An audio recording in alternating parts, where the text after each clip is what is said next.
Good afternoon, ladies and gentlemen.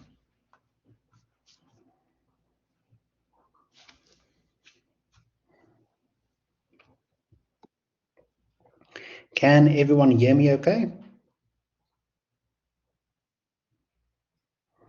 Yes, Marcel, I see your hand is raised.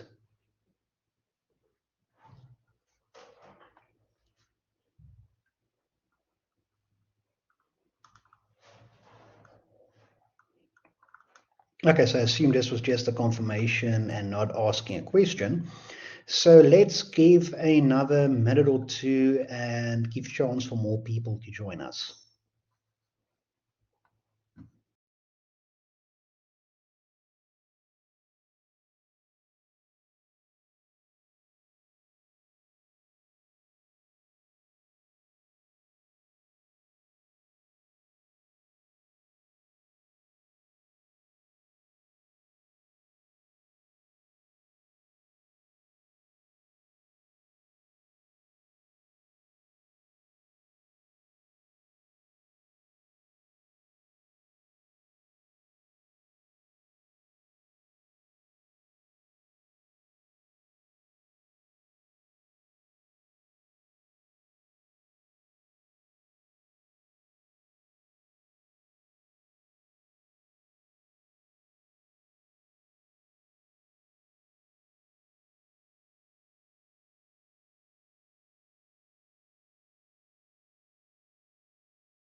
Okay, so I think that is enough time. So this is a question and answer session for preparations for tomorrow's test. So before we start, you guys have any specific questions from your side?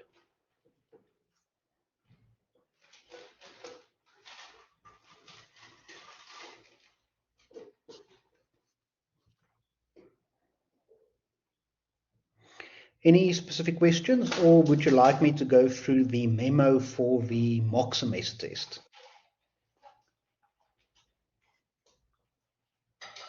Note tables to memorize, and why cold and dry atmosphere for stable atmosphere. So when your atmosphere is as cold as possible and as dry as possible, you have a stable atmosphere. For dry, it means if it's dry, that means you have a lower humidity, and a higher humidity causes turbulence in the atmosphere. So remember, when you have hot air rises. So if the air is more hotter, you have more air currents, and therefore the atmosphere is more unstable. So when it's colder, you don't have as much air rising upward, and therefore you have a much more stable atmosphere.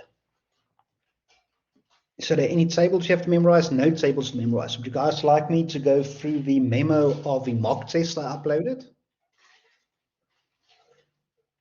Okay, could I explain the HR diagram? So let me explain the HR diagram. Let me just quickly get the slides of the HR diagram, and then I'll go through the mock test.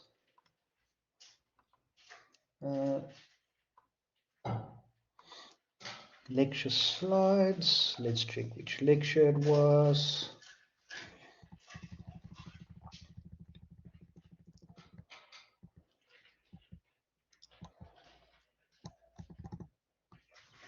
Okay, I think it's lecture 8. So let me just open up lecture 8 slides.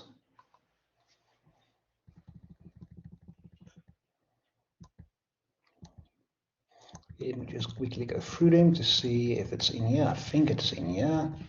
Yes, it is. Okay, let me quickly upload lecture 8 slides.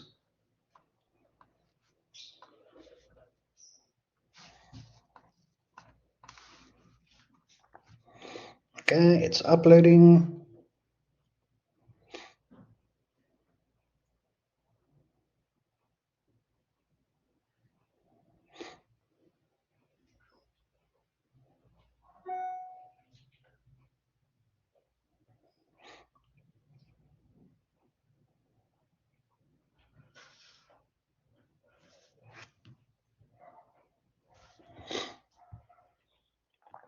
Just hang on a moment.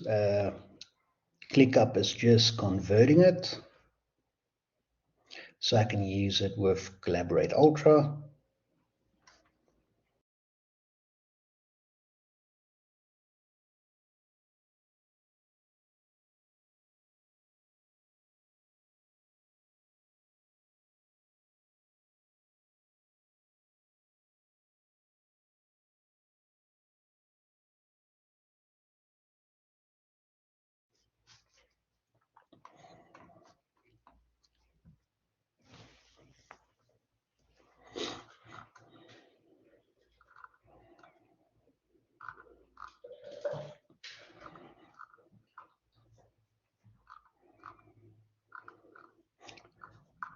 Okay, here is the HR diagram.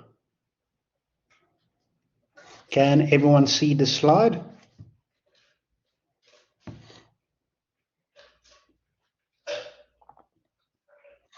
Okay, so the HR diagram is plotted against temperature on the x-axis and luminosity on the y-axis, which means if a star is moving to the right on the diagram, it is colder. If it moves to the left, it is hotter. If it moves upwards, it's more luminous. If it moves downward, and then we can plot that relationship. So if a star is born, majority of the stars will end up in the center line called the main sequence. And then as the sun or a star evolves, it will move up and down this main sequence. So if we think about stars in the top left corner, they are extremely luminous and extremely hot, which means they are very big stars, so supergiant blue stars. If we go to the right, it means they are cooler but still very luminous, which means they have to be very large. So therefore they are supergiants. Here are cooler stars, so these are red giants. And then if we look at white dwarfs, they're not very luminous, but they are extremely hot. So they are plotted around about here. Does that answer your question of your HR diagram and how it works?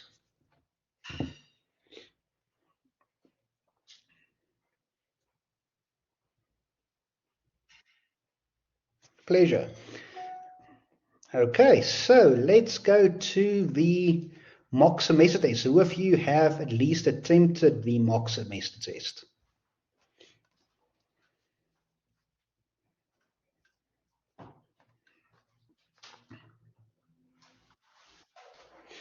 Okay, and how did you find it?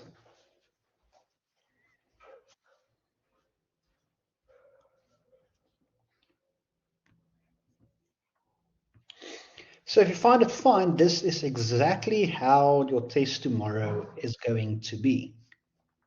So just a little bit longer.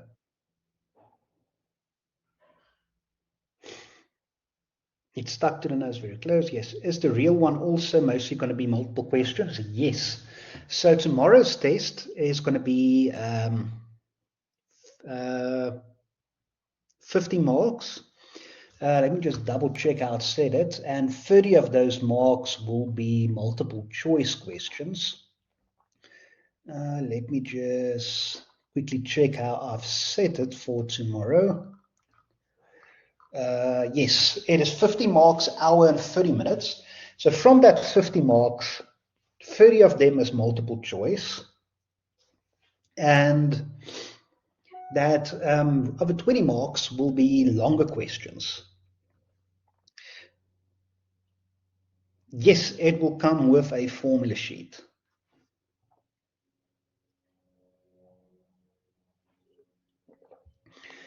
So let's go through this and then you'll see it's not that difficult. So if we look at this, question 1. The average distance from Venus to the Sun is what? Is it 1.2 light years, 0.72 AU, 1.3 million kilometers, 1 billion kilometers, 2.3 million miles? Which one would you say is the correct answer? Why B?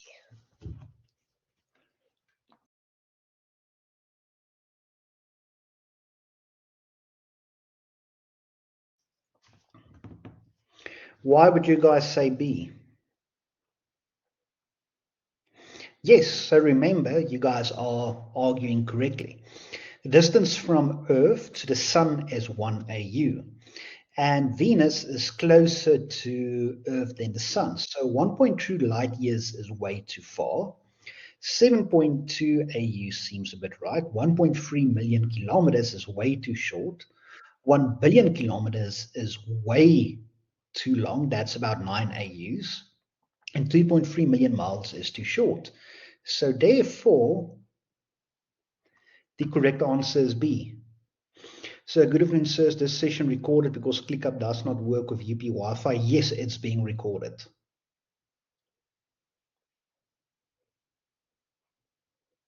So I don't have audio because I'm using the computer at my rest. They do not allow audio on these computers. Is it possible to type the answers that is in chat, sir?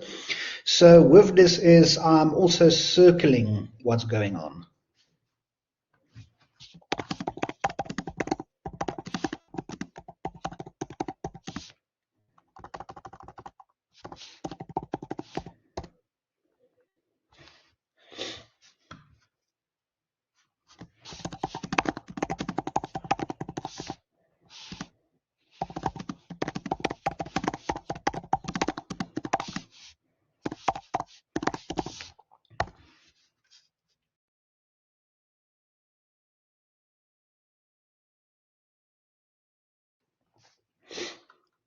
Okay, now secondly, our Milky Way galaxy has a diameter of 75,000 light years. How long does it take to cross the diameter of the galaxy? What would you guys say?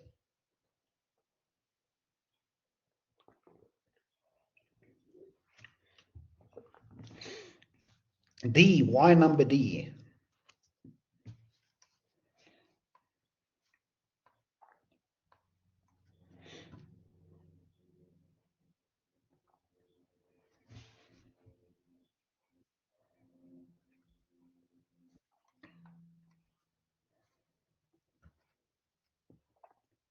Yes, light years are distance, not time. You are correct.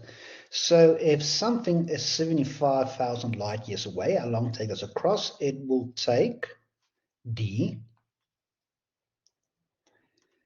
75,000 years. Question 13. If it takes light, if light takes 8 minutes to reach Earth from the Sun and 1.3 hours to reach Saturn, what is the distance from the Sun to Saturn?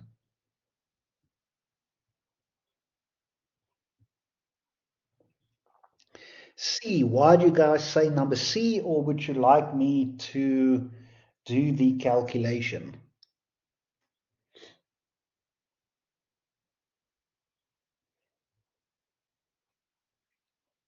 Okay, so I'm going to do the calculation.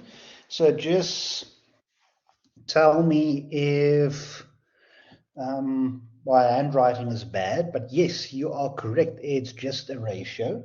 So we have 8 minutes for the light to go from the Sun to Earth, 1.3 hours from the Sun to Saturn. So this, we know that 8 minutes equals 1 astronomical unit. So therefore, we can do the calculation of 8 minutes equals 1 AU, and we can say 1.3 hours equals 78 minutes. So this is 3 hours, just remember the units, equals 78 minutes. So this we can say 78 divide 8 equals 9.75 AU. Everyone happy with this?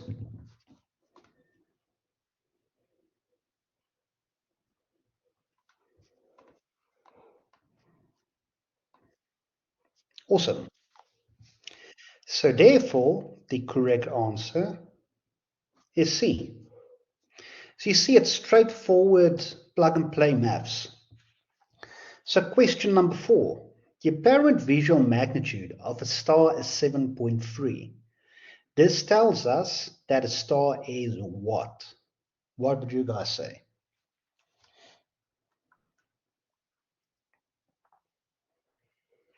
Why do you guys say number C?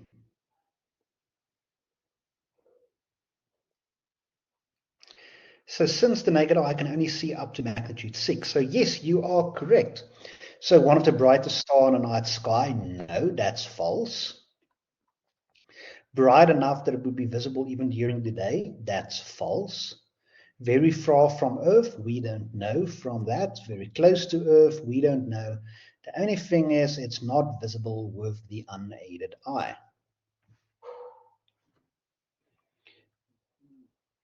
Everyone happy?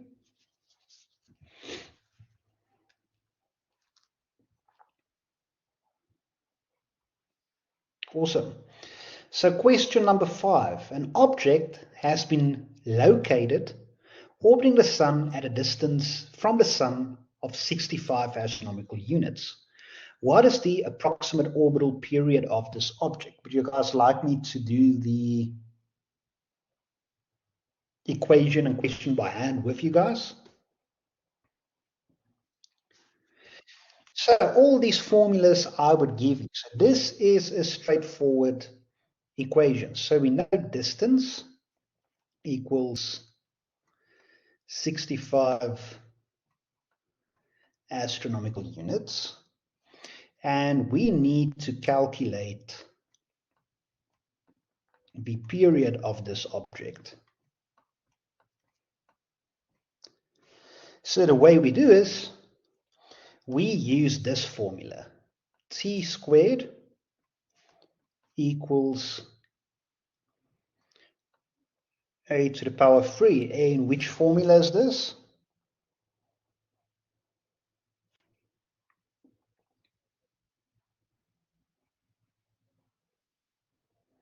Yes, this is one of Kepler's laws. Which one?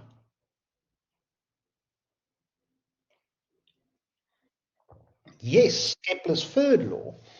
So now we can rewrite this equation because we need to solve for t, the period. So t equals then the square root of a to the power 3. So that equals 65 to the power 3. And if you plug that into your calculator, that is 524.0467. So this is an ugly 0. So when we look at our diagram, then the answer is E. You guys happy with this explanation? Awesome. Can I move on to the next page?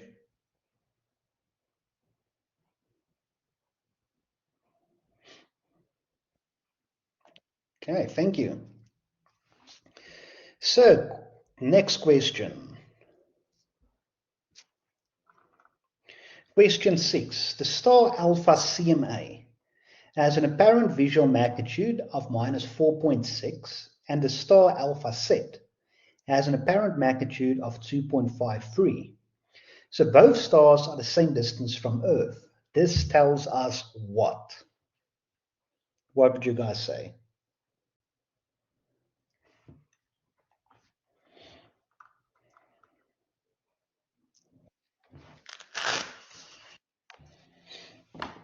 Why did you guys say number B?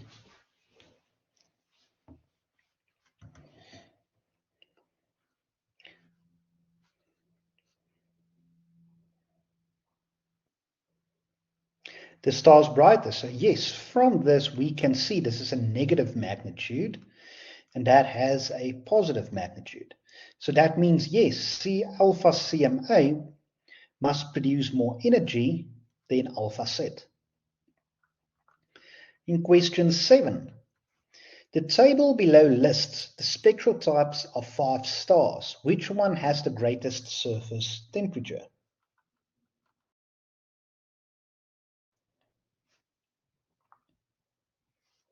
Why do you say number E?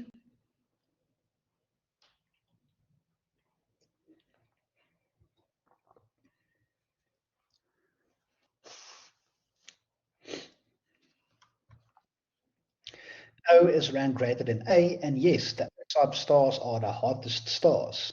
So therefore they will have the greatest surface temperature. So remember your little rhyme. O, B, A, fine, girl or guy, kiss me. So O is the hottest, M is the coolest. So this is a quite neat way of remembering it. Then question number 8. Most of the light we see coming from the sun originates where?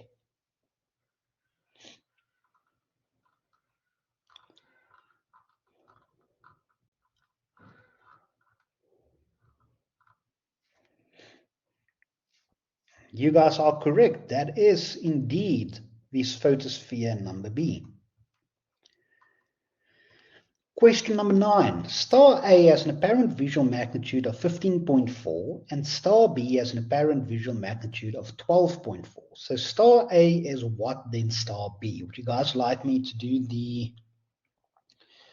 the calculation with you guys?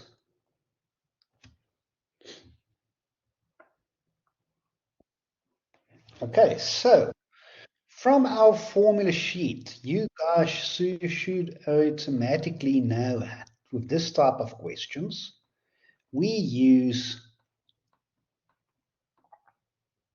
this equation.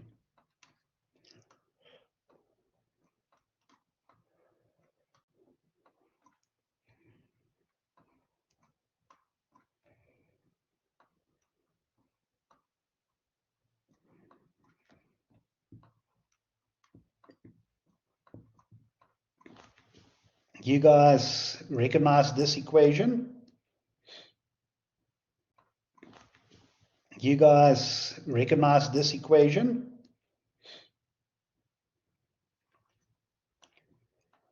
So now all we do is we plug and play.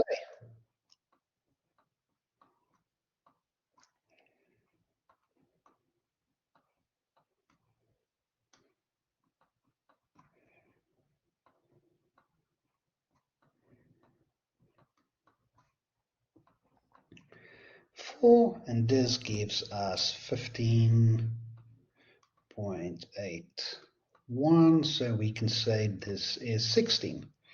So which 16 is now the correct answer? So we have 16 times fainter and we have 16 times brighter.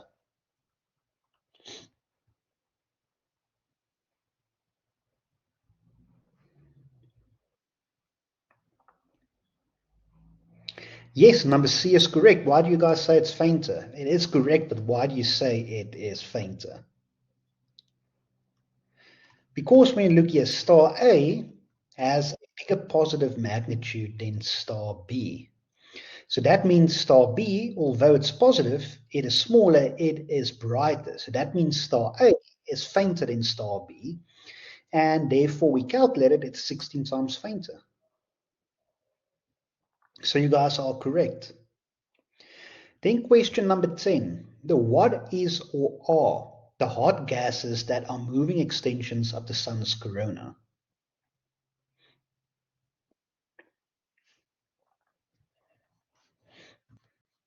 So we have a number A and we have number C. Unfortunately, both of those are incorrect. So the solar wind are the extensions of the sun's corona. Yes, that is the correct answer. Can I move on to the next page?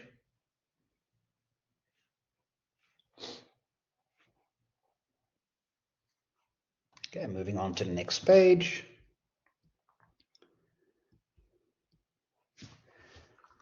Question 11. When we say that gravitation is universal, we mean that what? What do you guys say? Yes, correct. It is indeed a matter of all property. Question 12. To determine the radius of a distant star, we need to know what about it?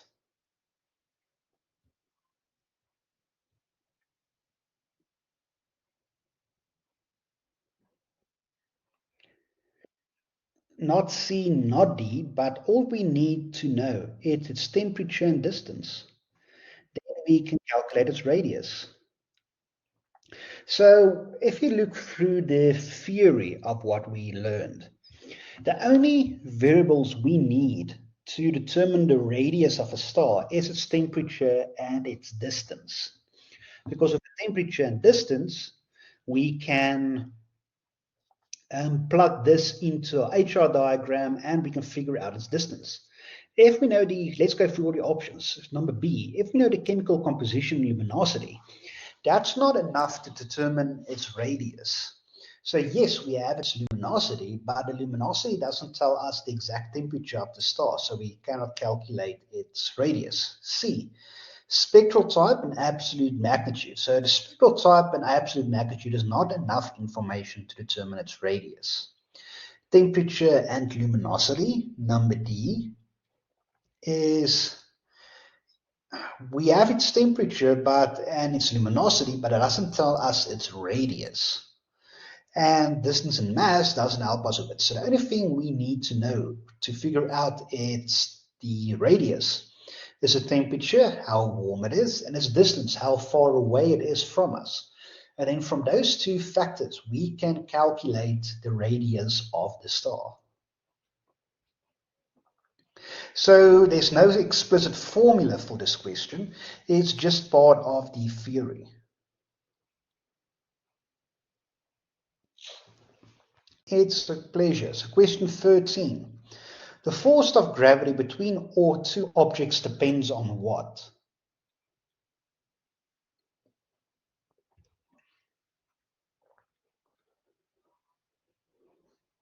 That is correct, A and C. So the force of gravity between two objects depends on the mass of the object and the distance between the two objects. Question 14. On the HR diagram, white dwarfs are found where? Yes, so if you know your HR diagram, you'll notice number D, the lower left corner. Question number 15. Absorption lines due to the interstellar medium indicate that some components of the interstellar medium are cold and a low density gas because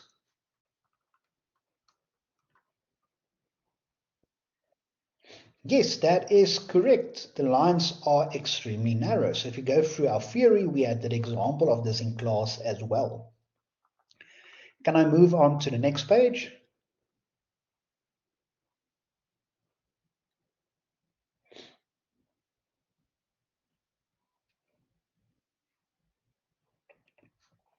So one thing is, if we look at the interstellar medium, so the interstellar medium is what happens between different stars. So between different stars, you think about it as empty space, but it's not really empty space. There are interstellar gas and dust. So remember now you have a very low density gas between the different stars. And what happens if you look at a cold background? with a low density gas, you get an absorption spectrum. And because they are so cold and so low densities, the absorption lines we see are very narrow. If we would heat up that gas a little bit, its absorption lines will become much broader. So would it be a situation where the lines are wide? So an example where these lines will be wide is if there is a source or a continuous emission source behind it that is extremely warm, then you will have broader lines in the absorption lines. So say, for example, this is a cloud of interstellar gas that's drifting in front of a star. So that means you have a continuous spectrum coming from the star that is also hot, and therefore the absorption spectrum from the interstellar medium will be broader.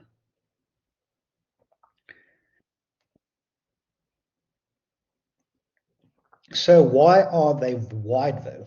So that all depends on the energy levels of your spectrum. So one thing that you learn that we've talked about, and something you'll do in second year as well, when you look at your spectrum, the spectrum not only depends on the type of emission what it is, but what the particles is actually physically doing. So if your particles are more active, so it means more energy is passing through it, we can call it heat.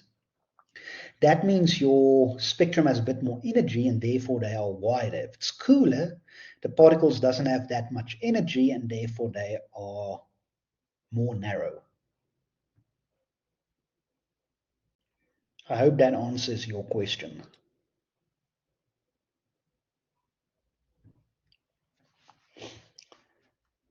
Okay, can I move on to the next page? Okay. Next question. Let me just get my zoom correct.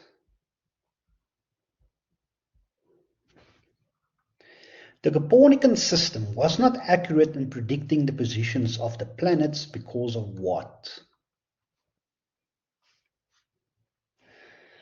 Yes, you guys are correct. It included uniform circular motion. Question number 17. Galileo's telescopic discoveries of the moon of Jupiter prove that what?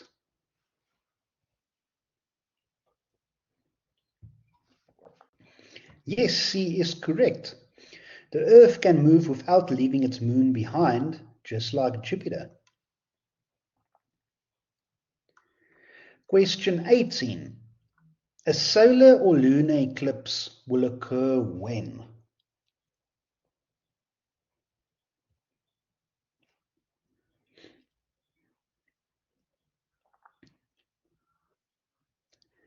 Yes, number A is correct.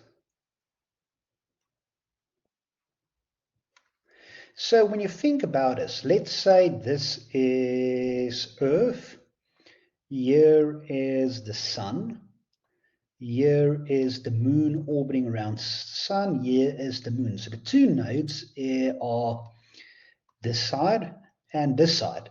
So when the Moon is on this side or on that side, we get new moon and we get full moons. And that's when we occur, because when the moon is on this side passing between the sun, we get a solar eclipse. And when it is on that side, then the full moon moves through Earth's shadow and we get a lunar eclipse. Does that answer your question? So the nodes are the 2 points. So that's the points where everything aligns. So that is on this side and on that side, according to the Earth and the Sun.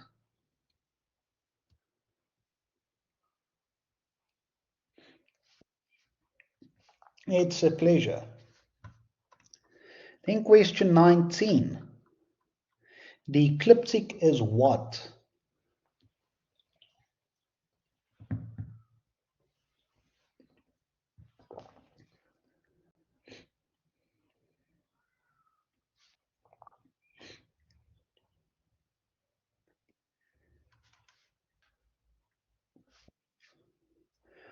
So, contrary to belief, the ecliptic is all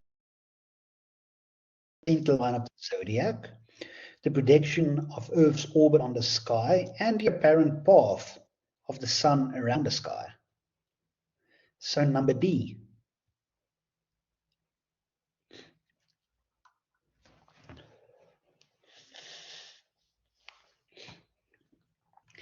Then question number 20. Star names are what?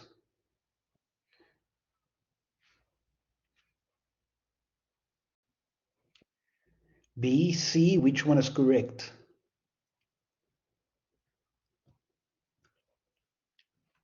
So the correct term is C. So Sol is Greek, yes, because that is what was observed as our own sun. But if we looked at other stars besides our own sun, the majority of them have Arabic names. And the reason for that is in the early 2nd century, so in the year 1000 to 1500, most of the world's scientific and also astronomy work was done in the Middle East. And in the Middle East, that is why they have Arabic names. And also, what is the number system we are using every day? It is Arabic numerals. So the modern math we are using originated in the Middle East. And then in around about mid-ages, so the 1500s, something happened in the Middle East. So concerning a religious revolution. And then from there on, in the Middle East, all such things such as math and science were seen as unholy.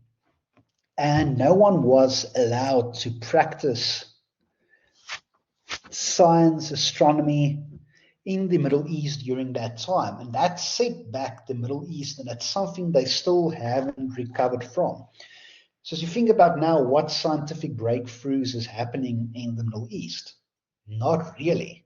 And that is the main reason for it. They were the pioneers for modern science, but something happened with their religious revolution that caused them a major setback in their technological evolvement.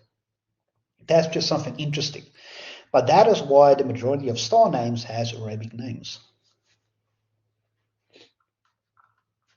And that was our multiple choice section. Can we move now on to the longer questions?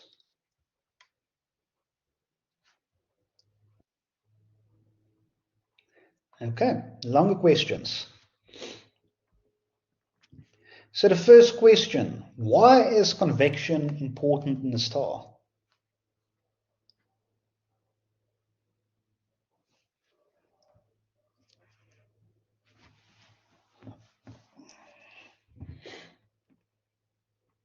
Any ideas? Yes, exactly. The two marks I'm looking for is for energy transport and by mixing.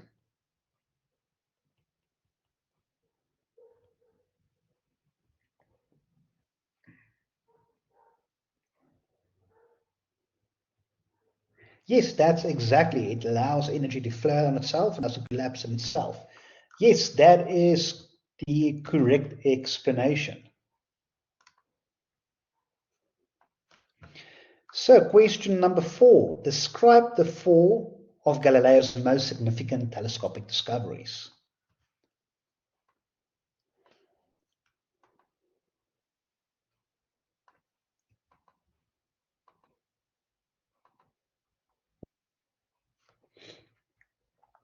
So, yes, Jupiter's moons, phases of Venus, craters on the moons, sunspots. Yes, those are the 4 I'm looking for.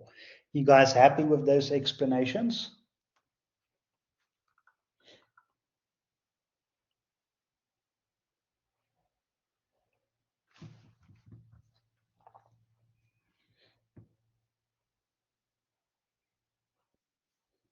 Okay. Question 21. How does a gas cloud become hot enough to ignite nuclear reactions?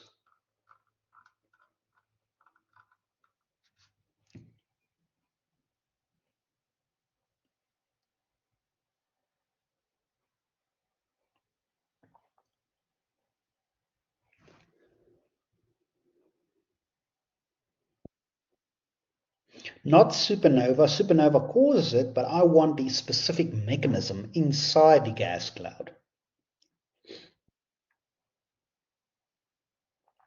So yes, gravitational contraction, that's exactly what I'm looking for. So what it means is when you have, for example, a gas cloud, it was a supernova explosion, and that explosion moves through the gas cloud. That will cause the particles in the gas cloud to gain more energy, move a bit more. That means they will bump into one another, therefore merging, therefore creating more higher mass and particles. So that means that mass particles become contracting. As they contract, they will clump together, and as they clump together, they will have higher mass. As they have higher mass, that means stronger gravity. And then that will grow and grow and grow.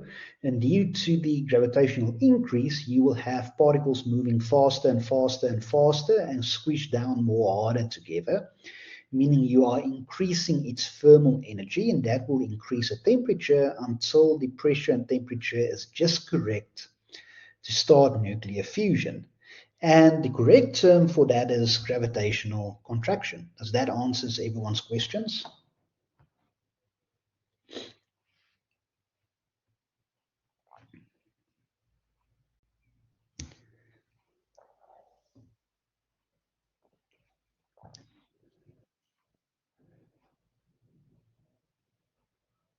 Yes, your explanation is fine. You will still get a mark for it.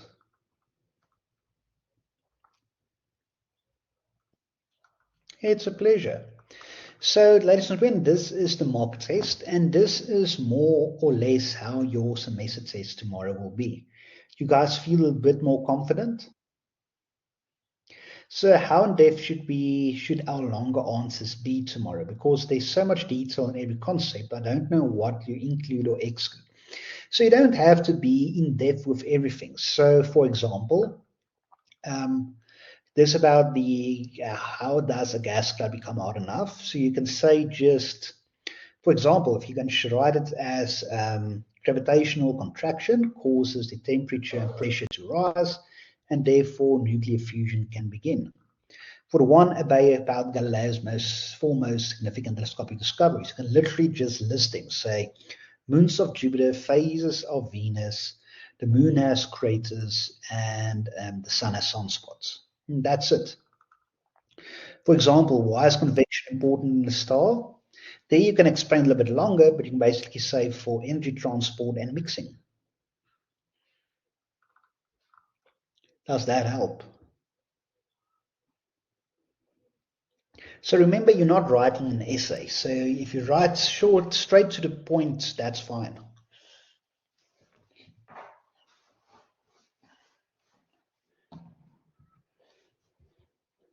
Do you guys have any other questions?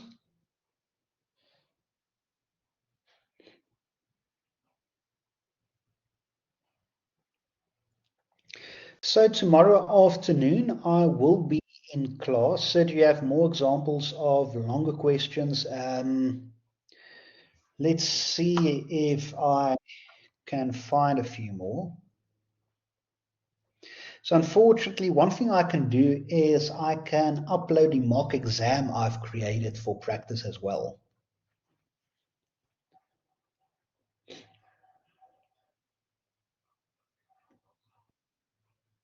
I will upload the mock exam now as well, as soon as we've done with this lecture.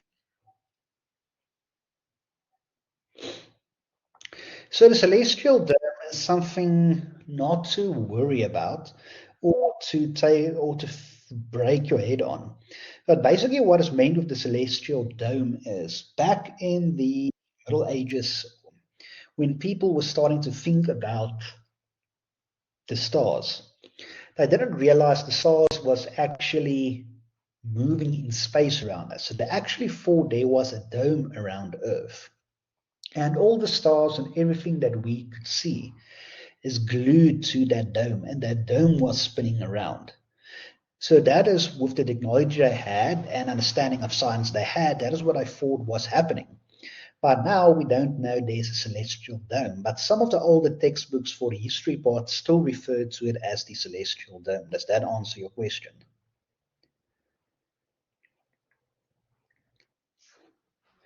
It's a pleasure. So the formula sheet, I think I added it here. Yes, here is the formula sheet.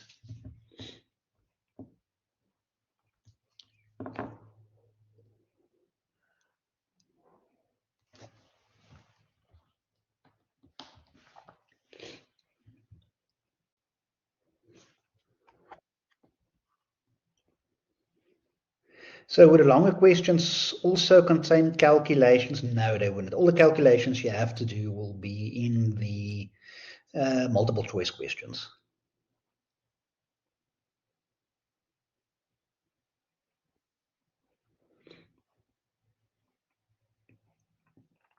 No, for tomorrow you won't be able to name different parts of the picture.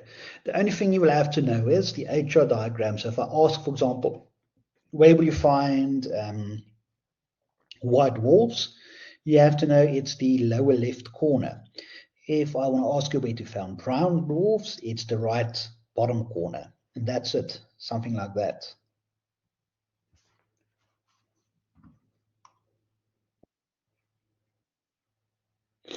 The test is out of 50 marks.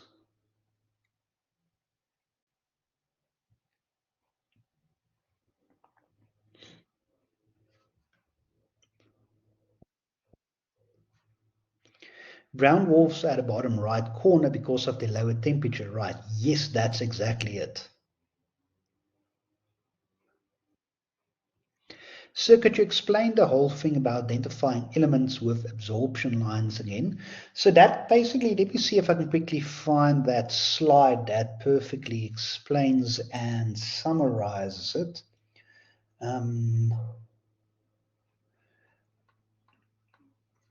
I had let me see if I can quickly find it.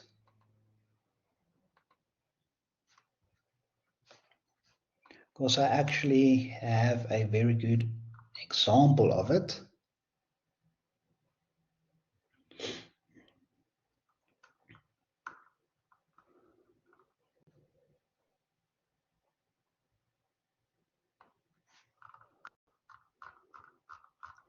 I'm just quickly looking for that precise slide. Cool. I'm just quickly going to upload this image.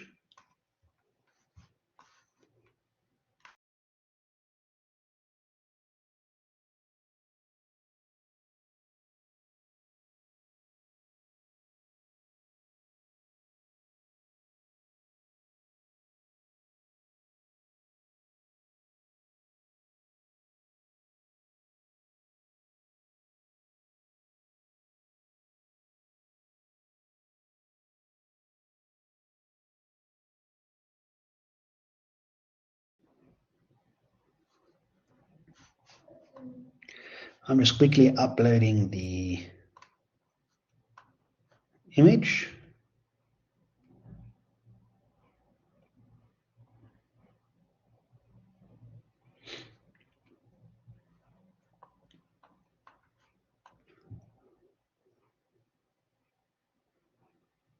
Can everyone see this image?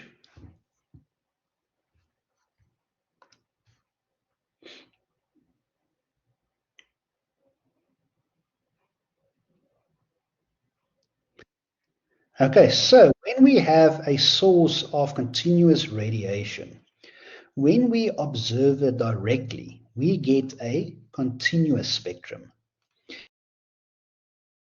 Have a cloud of gas, and that continuous spectrum goes through the gas and we observe it from the other side. We have a absorption spectra like this.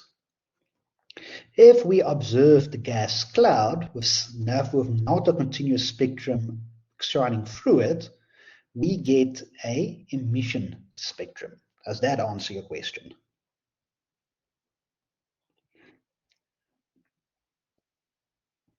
Awesome. So Would it be possible to go through what each formula is specifically used to calculate? So that is something you are supposed to know what we've done throughout the semester so far. But yes, we can quickly get an overview of the different formulas.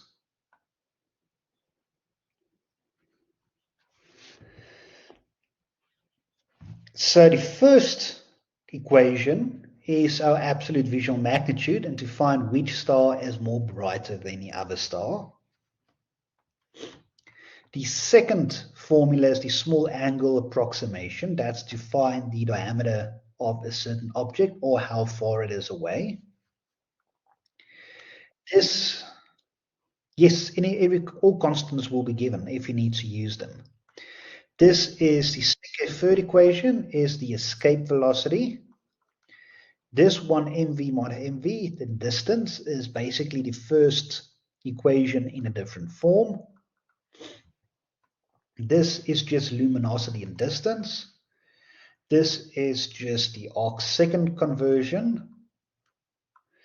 This is just wavelength that out relates to temperature. Again, luminosity, radial velocity, how to calculate it in parsecs, our relation between luminosity, radius, and temperature. And that's basically the short and sweet of it. So all these equations, we go from the first chapter we did to where you are writing on. All of these equations comes from the reasoning with number sections.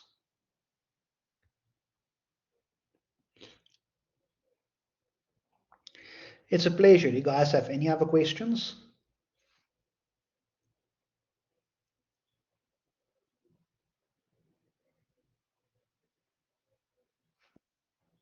If you have no more questions, then you're more than welcome to log off. Then I will see you tomorrow afternoon in class. I will be available.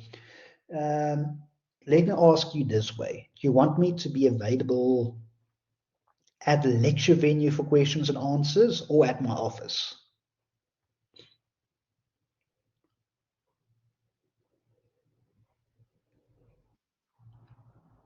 So question number 9.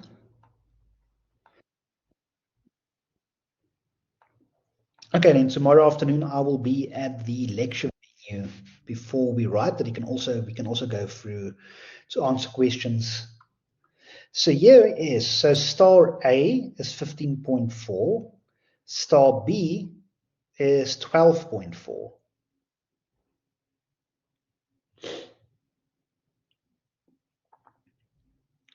So yes, what I did here is we write in this way. So I formulated a question a little bit wrong. This should be, that's correct, star A, star B. So yes, it should have been the other way around. This should have been star B, star A.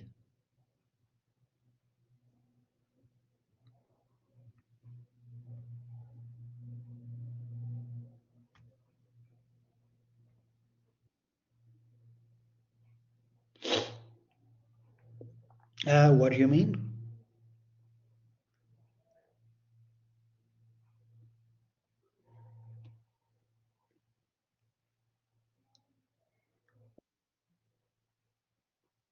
Yes, the magnitude will be the same.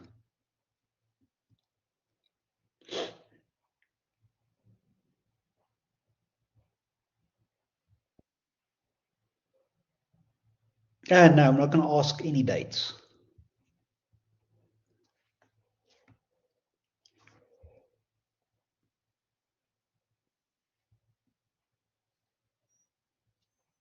Can you please explain the penumbral lunar eclipse? So if you think about our different lunar eclipses, let me see if I can quickly find that slide.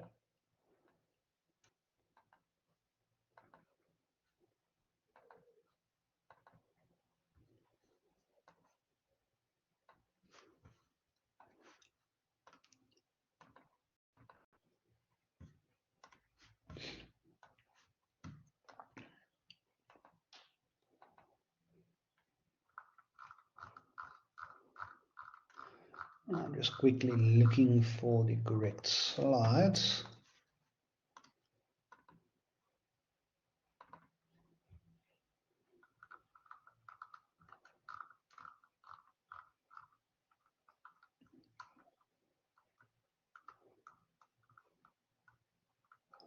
And that's so let me just quickly see if I can find it.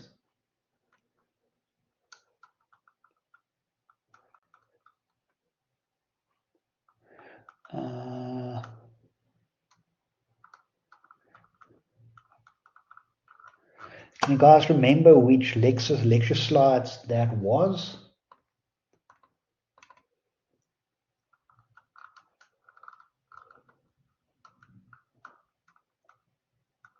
I think I found it.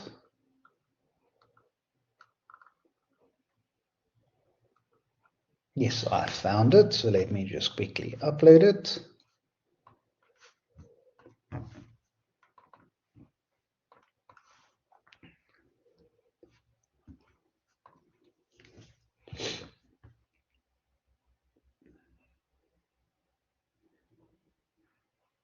It's just uploading.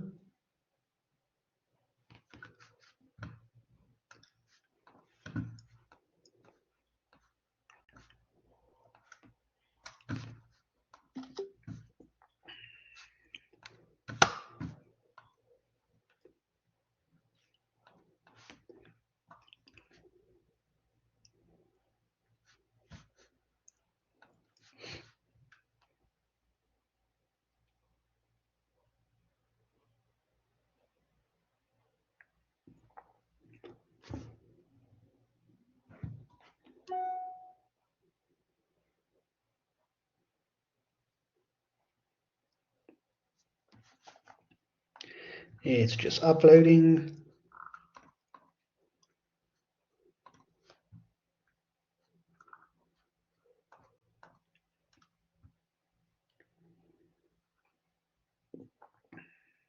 Can everyone see this image?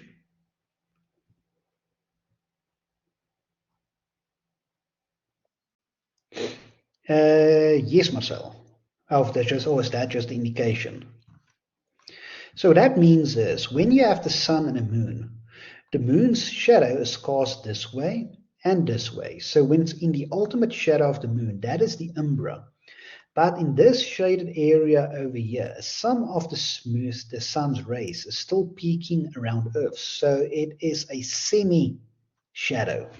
So the penumbra, if the moon moves in a penumbra, that means you have a shadow that's not as bright.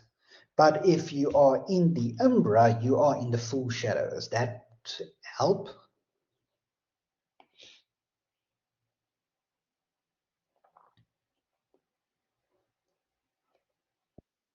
Awesome. How important is aircraft, spacecraft, telescope in a sense that we should only know outside of? No, that's not. You don't need to know. That's not important questions. So yes, you need to only know why do we put telescopes in orbit, and that's it.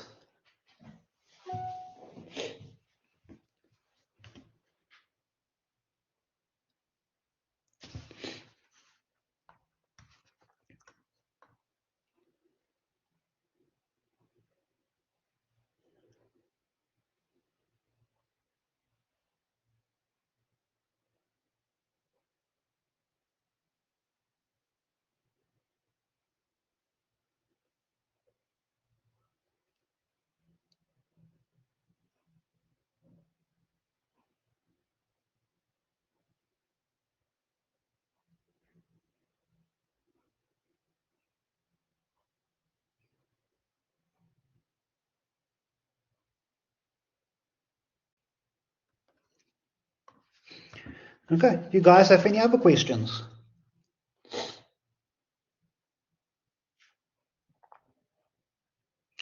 It is only a pleasure. So if you have any other questions, I will be at a lecture venue tomorrow. Then I'll answer all questions that you have. I will also be available via email till tomorrow if you have any questions. Just please don't email me at unholy hours throughout the night. If it's within reasonable hours, I will still attend to emails. Otherwise, good luck with your final preparations, and I will see you all tomorrow. Have a great afternoon.